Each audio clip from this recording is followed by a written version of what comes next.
नमस्ते दर्शकों, India news देख रहे हैं आप और मैं हूं आपके साथ वैभव मिश्रा।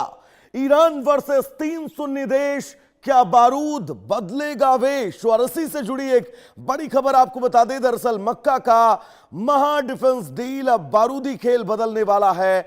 सऊदी, तुर्की और पाकिस्तान के साथ आने से मध्य पूर्व में खलबली है। इस्लामिक नेटो में किसी एक पर हमला, तीनों पर हमला करार दिया जाएगा। ईरान का इस्लामिक नेटो पर तीखा तंज, कागजी समझौते सऊदी अरब को सुरक्षा नहीं दे सकते। सुन्नी त्रिकोण बनने से पश्चिम एशिया में अब भारी तनाव है। ईरानी सांसद इब्राहिम रेजाई बोले, इतिहास से सबक ले रियाद, मक्का पैक्ट से बदल सकती है पूरे क्षेत्र की बिसात। शिया ईरान को 3 सुन्नी देश एक साथ चुनौती देने को तैयार हैं।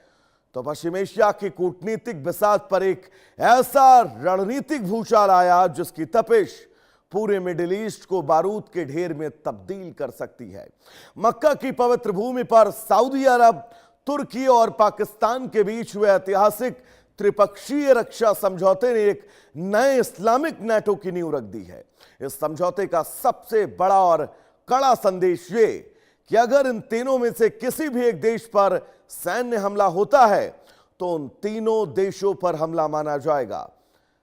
आपको बता दें, जिसके बाद सामूहिक सैन्य कार्रवाई होगी। सऊदी की अकूत तेल व आर्थिक शक्ति, तुर्की की नेटो स्तरीय आधुनिक सैन्य मशीनरी और पाकिस्तान का परमाणु कवच जब एक मंच पर आए तो इसने तेहरान की धड़कनें तेज कर दी हैं। तो इस नए गठजोड़ के सामने आते ही ईरान की ओर से अब तीखा पलटवार आया है। ईरानी संसद की राष्ट्रीय सुरक्षा और विदेश नीति समिति के प्रवक्ता इब्राहिम रेजाई ने सऊदी अरब पर सीधा तंज कसते हुए कहा कि विदेशी ताकतों और कागजी समझौतों के सहारे कभी अपनी सुरक्षा की गारंटी नहीं दी जा सकती। ईरान का यह रुख साफ दर्शाता है कि सुन्नी बाहुल्य देशों का यह नया सुरक्षा त्रिकोण तेहरान के बढ़ते क्षेत्रीय प्रभाव को सीधा चुनौती दे सकता है। यमन, सीरिया, इराक और लेबनान तक फैले अपने प्रभाव क्षेत्र के बीच ईरान इसे अपने खिलाफ एक बड़ी घेराबंदी के रूप में देख रहा है। विशेषज्ञों का मानना है कि यह समझौता केवल रक्षा सहयोग तक सीमित नहीं है, बल्कि पश्चिम एशिया में शक्ति संतुलन को पूरी तरह पलटने की हुकूमती दांव है। एक तरफ जहां अमेरिका इस पूरे मामले में लगातार हस्तक्षेप कर रहा है, तो वहीं दूसरी तरफ इन तीनों देशों का साथ आना। हमारे साथ ग्रुप कैप्टन यूके देवनाथ साहब जुड़े हुए हैं, डिफेंस एक्सपर्ट हैं। सर, बहुत स्वागत है सबसे पहले आपका इंडिया न्यूज पर। यह खबर सऊदी, तुर्की और 3 देशों का नेटो समूह बनाया जाना, और सबसे महत्वपूर्ण सर यह है कि अगर एक देश पर हमला होता है तो ये तीनों देश ये मानकर चलेंगे कि उन पर हमला हुआ है और वो सैन्य एक्शन लेंगे।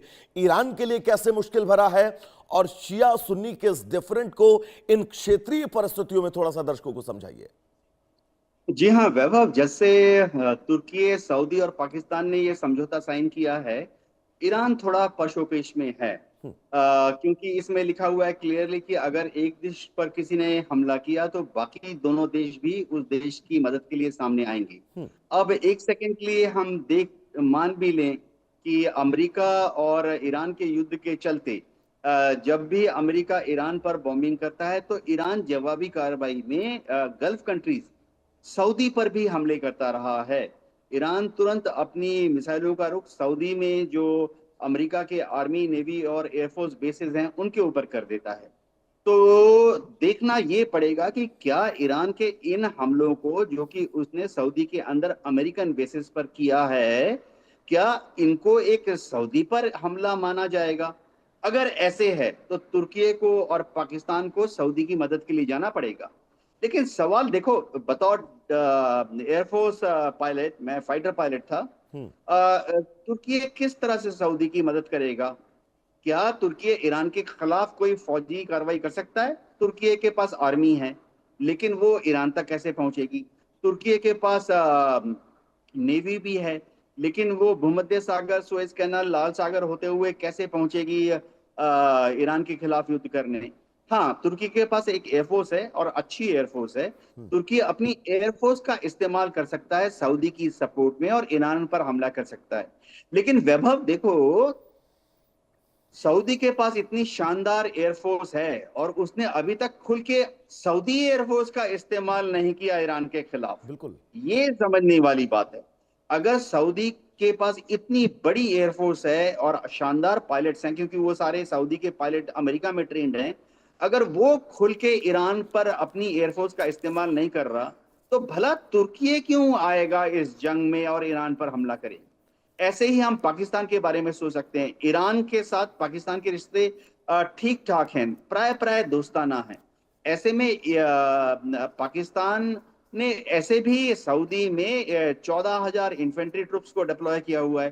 पाकिस्तान ने सऊदी में 12 अपने F-16 विमानों को भी तैनात किया हुआ है।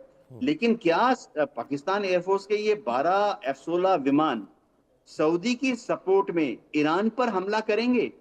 देखो वैभव, ऐसे समझना पड़ेगा कि ईरान ने अभी तक पाकिस्तान को दोस्त मानते हुए, ईरान ने अभी तक चीन, नॉर्थ कोरिया, पाकिस्तान, भारत, हमारे शिप्स को रोका नहीं है स्ट्रेट ऑफ हॉर्मुज में।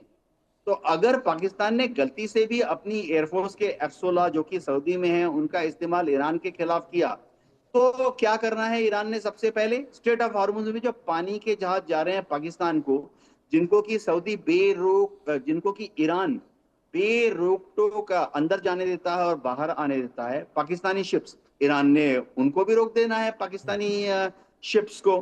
तो पाकिस्तान की तो हालत नाजुक है और भी बुरी हालत हो जाएगी। तो ऐसा सोचना कि पाकिस्तान किसी भी तरह से इस युद्ध में सऊदी की तरफ से ईरान पर हमला करेगा, ये और डिप्लोमेटिक और जनरल पॉलिटिकल साहब, मैप में ये फिट बड़ा नहीं बैठता। दिलचस्प भी है, क्योंकि यही पाकिस्तानी डेलीगेशन स्विट्जरलैंड पहुंचता है, इस युद्ध में मध्यस्थता की बात करता है, शांति की बात करता है, और वो वहां के जो डेलीगेशन में अपनी पीठ थपथपाते हैं कि इतने बड़े युद्ध में उनको ये मौका मिल रहा है कि वो सुलह समझौते की टेबल पर एक साथ बैठे हुए हैं। वहीं पाकिस्तान के प्रधानमंत्री अब इस दस्तखत, इस पूरे डॉक्यूमेंट पर हस्ताक्षर करते हैं कि अगर इन तीनों देशों पर हमला होता है तो वो हमला सीधे तौर पर तीनों देशों के लिए चुनौती माना जाएगा। ये पाकिस्तान की दोहरी नीति क्या कहती है? वैभव देखो, पाकिस्तान बहुत क्लियर है। पाकिस्तान को सऊदी से क्या चाहिए? डॉलर्स चाहिए। तो उसके लिए उसने अपने F-16 सऊदी में पोजीशन किए हुए हैं, उसके लिए उसने 14,000 इन्फेंट्री ट्रुप्स को सऊदी में पोजीशन किए हुए हैं। लेकिन पाकिस्तान कभी भी गलती से भी इन F-16 का इस्तेमाल या सऊदी में जो उसकी फौज है उसका इस्तेमाल ईरान के खिलाफ नहीं करेगा, क्योंकि फिर ईरान ने 1 सेकंड के अंदर ही पाकिस्तान का जो जेगुलर वेन है ना, वो रोक देना है। आप देखेंगे कि पाकिस्तान का कच्चे तेल का सप्लाई तुरंत बंद कर देगा। पाकिस्तान को जो ईरान इतनी आसानी से गैस सप्लाई दे रहा है या उनके पाकिस्तानी शिप्स जो गैस लेके जा रही है उनको जाने दे रहा है, तुरंत रोक देगा। एक और चीज है, देखो बलूचिस्तान में अभी तक जो पाकिस्तान का सरकार का विरोध हो रहा है, BLA Baloch liberation army, Pakistan तो उनको कहता है कि वो आतंकवादी हैं। अभी तक ईरान ने BLA को कोई डायरेक्ट मदद नहीं दी है। अगर पाकिस्तान ने गलती से भी ईरान के खिलाफ कोई फौजी कार्रवाई शुरू कर दी, तो बलूचिस्तान के उस तरफ ईरान का सिस्तान प्रांत है। ईरान ने अगले 5 घंटे के अंदर ही बलूच लिबरेशन आर्मी के जो लड़ाके हैं उनको ईरान ने हथियार, गोला बारूद, हाथगोले, रॉकेट, मिसाइल, मशीन गन दे देने ही है कि पाकिस्तान की जो रेंजर्स हैं, पाकिस्तान की जो आर्मी है, उनके अंदर बलूचिस्तान में और ज्यादा हमले करो, भयंकर हमले करो। तो पाकिस्तान की हर नब्ज ईरान के हाथ में है। पाकिस्तान गलती से भी ईरान के खिलाफ एक भी हमला नहीं कर सकता। जी। और दिलवार साहब, ये बहुत महत्वपूर्ण भी है, क्योंकि ये तीनों सुन्नी समुदाय देश हैं, सुन्नी बाहुल्य देश हैं, और इकलौता ईरान शिया समुदाय, शिया बाहुल्य देश। ऐसे में क्या ये मानकर चला जा सकता है कि धार्मिक तौर पर भी एक बड़ा दबाव, एक बड़े अंतर जो है वो देखे जा सकते हैं? हाँ वैभव, दुनिया में काफी लोग, खासतौर से जो पॉलिटिकल एनालिस्ट हैं, वो क्योंकि सोच रहे हैं। साहब, वर्गीकरण तो है, अगर आप माने या ना माने, और आपको इस विरोधाभास के बारे में शायद हमें और आपसे ज्यादा अच्छे से उन्हें पता होगा। हाँ वैभव, इसमें कोई शक नहीं है कि दुनिया में जो पॉलिटिकल एनालिस्ट हैं वो इसको सुन्नी गठजोड़ मान रहे हैं जी। कि तुर्की, सऊदी और पाकिस्तान मिलकर एक सुन्नी देशों का गठजोड़ बना रहे हैं। तो किसके खिलाफ बना सकते हैं?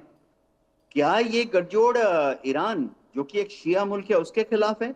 वैभव देखना पड़ेगा कि शायद इस गठबंधन का जो एंगल है वो या तो इजराइल के खिलाफ है, जी।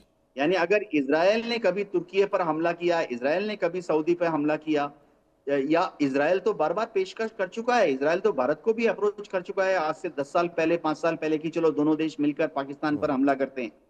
तो शायद एंटी इजराइल गठबंधन ये ज्यादा है। और इसी तरह से और बड़ा शायद दिलचस्प है अगर देवनाथ साहब पाकिस्तान है, देखना कि अब ये गठबंधन, ये जो त्रिकोण बना है, ये विश्व के मानचित्र पर कैसे अपनी दखल दस्तखत देता है, ये बहुत महत्वपूर्ण है। मैं लौटूंगा आपके पास, एक बड़ी खबर इस बीच अपने दर्शकों को बता दे।